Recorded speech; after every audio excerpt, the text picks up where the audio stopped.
Olá, amados, graça e paz. Jesus sempre nos ensina.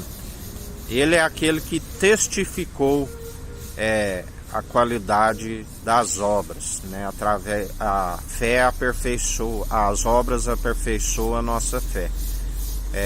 Ele, depois de tudo que havia passado, né, naquele batismo de fogo, naquele monte de Sião nas Arábias, da qual ele foi ungido ali, batizado, o príncipe Israel, né?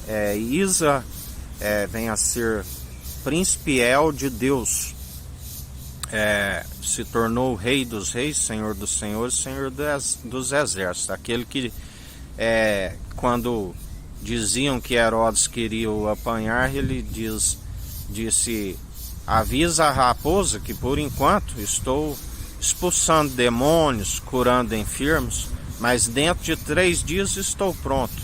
Ou seja, o príncipe foi feito rei, e ele estava pronto de falar como rei superior dos reis, né? Ele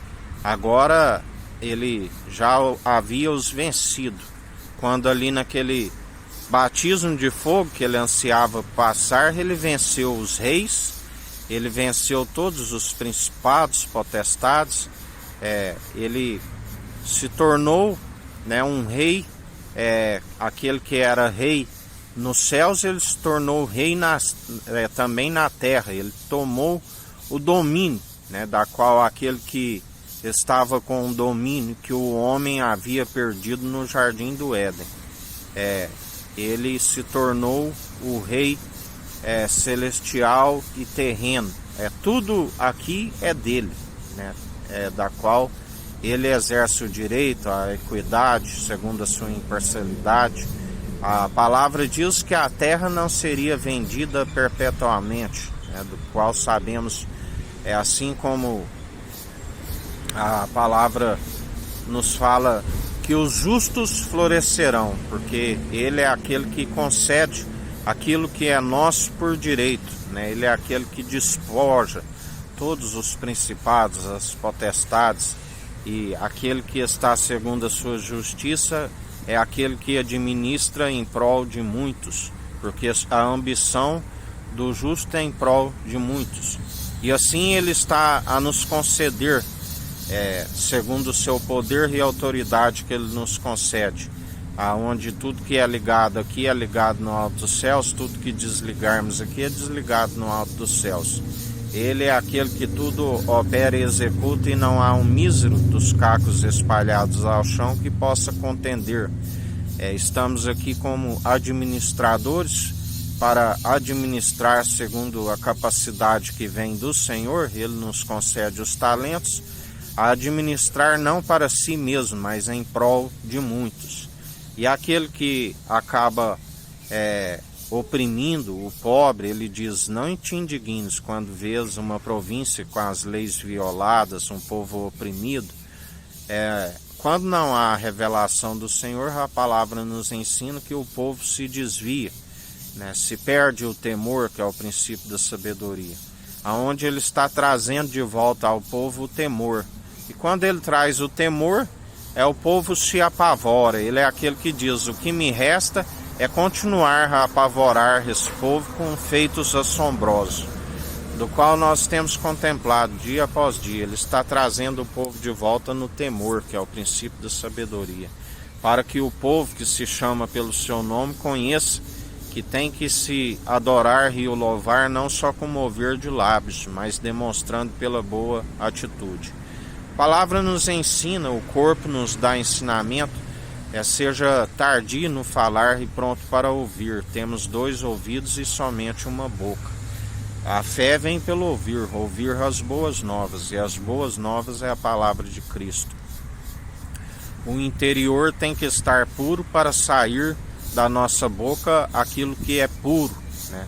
A palavra nos dá, nos ensina em relação ao corpo. A boca está próxima às narinas, aonde o que sai da boca, aquele que se pronuncia e sai segundo o seu nariz, ainda que seja um mau cheiro, segundo aquilo que está no interior, o nariz acostuma com aquele mau cheiro. Mas o Senhor, lá do alto, Ele tem o discernimento, né? Ele sonda o intento da mente e do coração. Aquilo que chega até Ele, se chega como, quando está no pecado, se chega como um aroma desagradável. Mas aquilo que se exala, que aqueles que a boca fala que o coração está cheio, se o coração está puro, exala até ele como um aroma agradável. Por isso, ele não faz acepção de pessoas, mas segundo a própria atitude, segundo uns desagradam a ele e outros agradam a ele. E ele sempre vai se opor àqueles que estão desagradando. Ele sempre os quer convencer, né, do seu mal, daquilo que está acarretando a própria ruína para aquele que assim persevera. A palavra diz que o coração do homem é enganoso, faz muitos planos, mas não prevalece, porque os que prevalecem é do Senhor.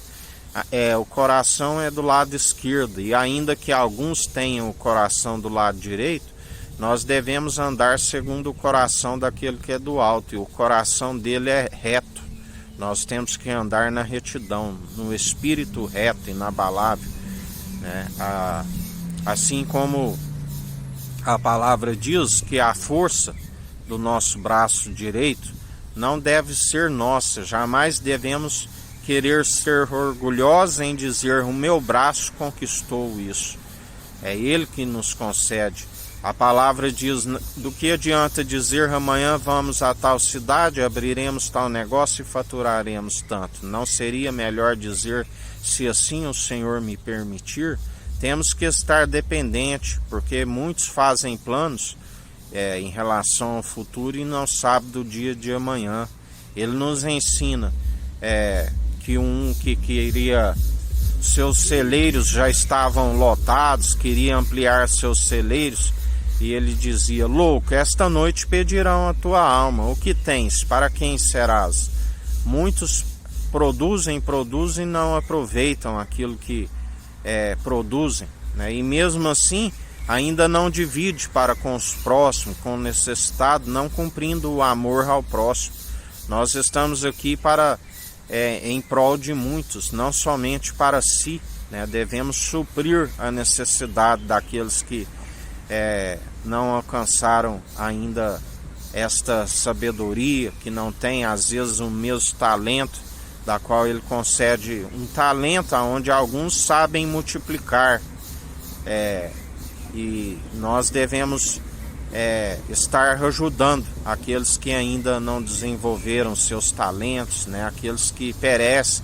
A palavra diz que o Senhor abomina aquele que um dia era de condição humilde no sentido financeiro, e hoje está numa condição melhor e está oprimindo, né, aquele que um dia ele foi da mesma condição. Aonde muitos se envolvem em muita cilada. A palavra diz que se vende a alma para aquele que é o próprio Satanás, se torna escravo dele, né? Acaba indo para o mesmo lugar para onde ele foi, né? Da qual ele está amarrado. É necessário que haja o arrependimento. É de graça, né? Aquele grande preço que foi pago ali no madeiro, do qual ele é o único que pode pagar as nossas dívidas. Ainda que alguns dizem aqui, eu pago minhas contas e não estou devendo a ninguém, existe uma dívida que está sendo computada lá no alto dos céus. E aqueles que seguem segundo essa arrogância, ele vai cobrar, né? E ele é o único que pode pagar essa conta. E é melhor que reconheça enquanto esteja aqui com vida, porque depois que o pneuma, o fôlego de vida se expira, já não há mais como se arrepender e nem tampouco perseverar nas boas obras. Sim, porque é necessário não somente o confessar de boca, mas demonstrar pelo bom proceder que se arrependeu, que está sempre perdoando os inimigos, né? A palavra diz, orai pelos vossos inimigos, que galardão tereis orando somente por aqueles que vos fazem bem. Se te bater numa face, oferece a outra. Se pedir para andar uma légua, ande duas. Se teu inimigo tiver fome, dê-lhe pão para comer. Se tiver sede, dê-lhe água para beber. Se tiver nu, dê-lhe vestes para vestir. Fazendo assim, acumularei brasas sobre as suas cabeças. Não se deis vencido pelo mal, mas antes vencei o mal pelo bem. Assim nos ensina o Senhor. Porque ele se opõe aos arrogantes, mas concede graça àqueles que se humilham diante da sua mão poderosa, reconhecem que são pó e do pó vieram e para o pó voltarão, e que seu espírito vai para o Hades, a morada dos espíritos apartados eternamente de Deus, e a sua alma sim é que nós temos que preocupar, porque a alma, alguns vão enfrentar a segunda morte, mas alguns perecerão, porque não reconheceram como único e suficiente Salvador de suas vidas e perseveraram segundo as suas próprias maledicências que recaem sobre as suas moleiras. Assim nos diz o Senhor, e a cada dia examinai, a qual cada dia traz o seu mau dia, mas segundo ele nos dá o bom ânimo para vencer e suportar o dia mau e alcançar sempre a vida com abundância e vida eterna, a vida vindoura. Que a graça do nosso Senhor e Salvador Jesus Cristo esteja convosco, assim como Ele está no meio de nós.